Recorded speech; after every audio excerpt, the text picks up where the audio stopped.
నమస్కారం. నా పేరు శ్రీరామ్ శర్మ.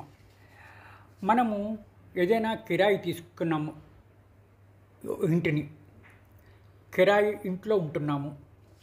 కిరాయి ఇంట్లో ఉంటున్నప్పుడు టెనెంట్స్కి కొన్ని హక్కులు ఉన్నాయి, ల్యాండ్లార్డ్స్కి కొన్ని హక్కులు ఉన్నాయి.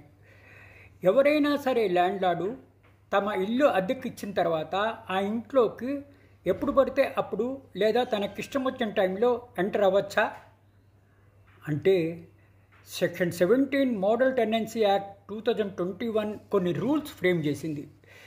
ల్యాండ్లార్డ్ అంటే ఇంటి ఓనరు తమ కిరాయి ఇంటికి వెళ్ళాలనుకుంటే కిరాయిదారుడికి 24 గంటల లిఖితపూర్వకమైన నోటీస్ ఇవ్వాలి. నోటీస్ లేకుండా ఆ ఇల్లు నాది, నేను ఇన్స్పెక్ట్ చేస్తాను అని అనడానికి వీల్లేదు.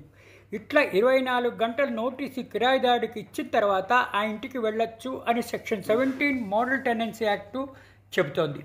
ఇట్లా తన కిరాయికి ఇచ్చిన ఇంటికి ల్యాండ్లార్డ్ ఇన్స్పెక్షన్ చేయడానికి, రిపేర్ చేయించుకోవడానికి, వేరే కిరాయిదారులకు చూపించుకోవడానికి లేదా కొనుక్కునే వారికి చూపించుకోవడానికి ఆ ఇంట్లోకి వెళ్ళొచ్చు. అంతేకాని ఎప్పుడు పడితే అప్పుడు క్యాజువల్గా విజిట్ చేయడము, కిరాయిదారులకు చెప్పకుండా ఆ ఇంట్లో వెళ్ళడం అనేవి ఇంటి ఓనర్ అంటే ల్యాండ్లార్డ్ చేయడానికి వీల్లేదు. Article 21 constitution of India right of privacy అనుసరించి అనాథరైజ్డ్ ల్యాండ్లార్డ్ ఎప్పుడు పడితే అప్పుడు కిరాయిదారుడు అనుమతి లేకుండా ఆ ఇంట్లోకి రావడానికి వీల్లేదు.